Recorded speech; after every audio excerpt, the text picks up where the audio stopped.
Hey everyone, how's it going? Azren the Language Nerd here. I hope you are doing very, very well. Welcome to another episode of Easy English. In this episode, we are going to do something a little bit different, and I am excited. I think many of you are going to like it. In this video, we are going to listen to a 40-second clip, approximately 40 seconds, from my podcast when I had a discussion with Martin from the College Info Geek. We were discussing worrying about the future, and Martin said some very, very interesting things on this topic. So what we're going to do is we're going to first listen to this short clip from my podcast, and next, after that, I am going to explain some of the more advanced or some of the more difficult things that Martin said that maybe you didn't understand. I think this style of video will help you to get some listening practice with natural speech in English. And also, I think you will be able to learn some new things in English when I explain some of the harder things or more difficult things that Martin said. So with that aside, here is the short clip from my podcast.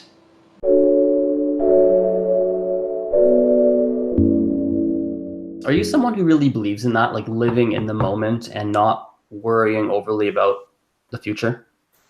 I mean, I do plan a little bit of the future, but I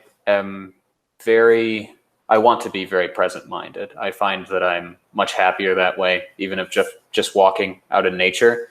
And I'll make a point to just walk slowly. I'm not really trying to get anywhere. I'm just trying to smell the fresh spring soil, now that winter is going away, and the smell of the flowers, the sound of the bees and the wasps and all these things. Just trying to intake everything that's going on and really pay attention, because otherwise, when I'm focused on some sort of problems or the future too much and I let it just happen on autopilot, that stuff will make my day disappear so quickly. And then it'll be tomorrow and I won't even really remember what I did the previous day because I was stuck in my head the whole time. Right. I want to make sure that each day has at least a few chunks where I'm very in the present, because it just makes it more memorable and it makes it feel like, life is longer when I can't do it all inside of my own head. I hope you found that short clip interesting. We are going to talk about 4 things that Martin said that maybe you didn't understand. The first thing that Martin said, which was interesting, that I want to talk about, is the expression, I want to be present-minded. This means, if you want to be present-minded, it means that you want to focus on what you are doing right now. You don't want to focus on the past. You don't want to focus on the future. You want to focus on the now. You want to focus on what is happening right now in front of you. There are many people who believe that being present-minded, or in other words, focusing on the now, many people believe that it is easier to be calm and easier to be happy if you are focused on the present moment, on what is happening right now. Another way you can say basically the same thing is you can say, I want to live in the moment. Another thing Martin said was, I'll make a point to walk slowly. What does it mean to make a point to do something? What does that mean? I will explain. If you want to make a point to do something, it means that you absolutely 100% want to make sure that you do something. For example, if I go to a university class and I always forget a pen and a notebook, I always forget, I might say, man, I'm going to make a point to bring a notebook and a pen tomorrow. This means that I'm going to really, really pay attention and really focus to make sure that tomorrow I don't forget to bring a pen and a notebook. So Martin, what he is saying is that he will make a point to walk slowly and be present-minded, to focus on the now. Even though he wants to think about the future, or maybe he wants to think about the past, or maybe he wants to worry about something, he's not going to. He's going to make a point to focus on the now. Martin also said that he wants to intake the things that are going on around him. Now, usually we don't say that expression using those words. Usually we will say, I want to take in the things that are going on around me.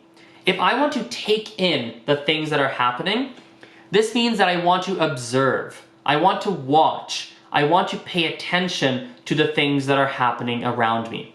For example, I live in Calgary, which is a city in Canada. Very close to Calgary is the Rocky Mountains. They're beautiful. They're gorgeous. When I go to the Rocky Mountains, I like to take everything in. I like to look at the mountains. I like to observe. I like to watch them. I like to see the birds that are flying. I like to smell the air. I want to take everything in. I want to absorb everything. I want to pay attention to everything. So that is what Martin is saying. When he wants to, he said, intake everything. Usually we don't say that. We usually say take in. When he says, I want to take everything in, it's like saying he wants to absorb and pay attention to all of the beautiful things around him. The last thing I want to talk about that Martin said was, I was stuck in my head. What does it mean to be stuck in your head? Let me explain.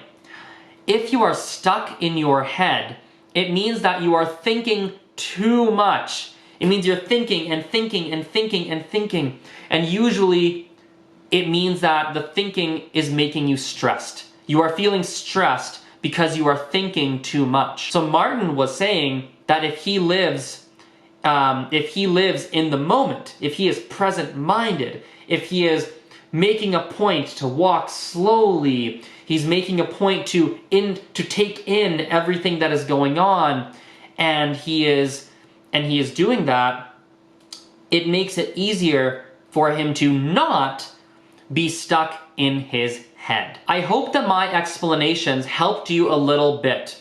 What we're going to do now is we're going to listen to the same 40-second clip one more time because I have explained everything, and we're going to see if you understand a little bit more than the first time. Here we go.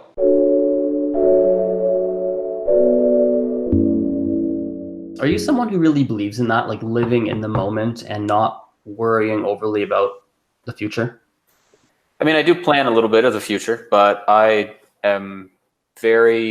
want to be very present-minded. I find that I'm much happier that way, even if just walking out in nature.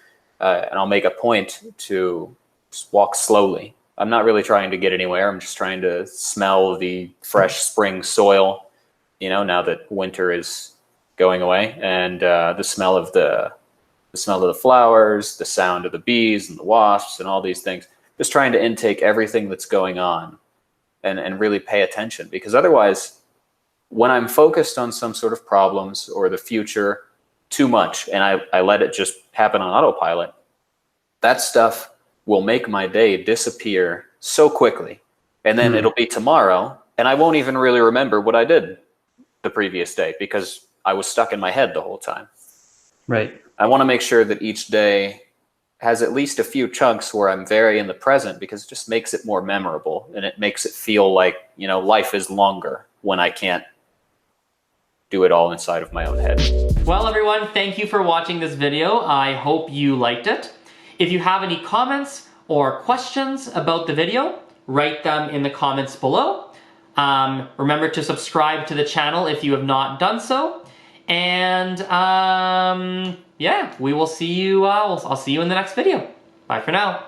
One very common phrasal verb in English is chicken out.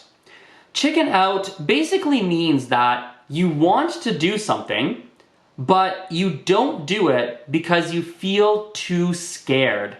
For example, let's pretend I like a girl. I want to tell the girl that I like her. I want to tell her, hey, I like you. Do you want to be my girlfriend? But I'm too scared. So I don't tell her that I like her. This is an example of chickening out. I can say, oh, I chickened out and I didn't tell her that I like her.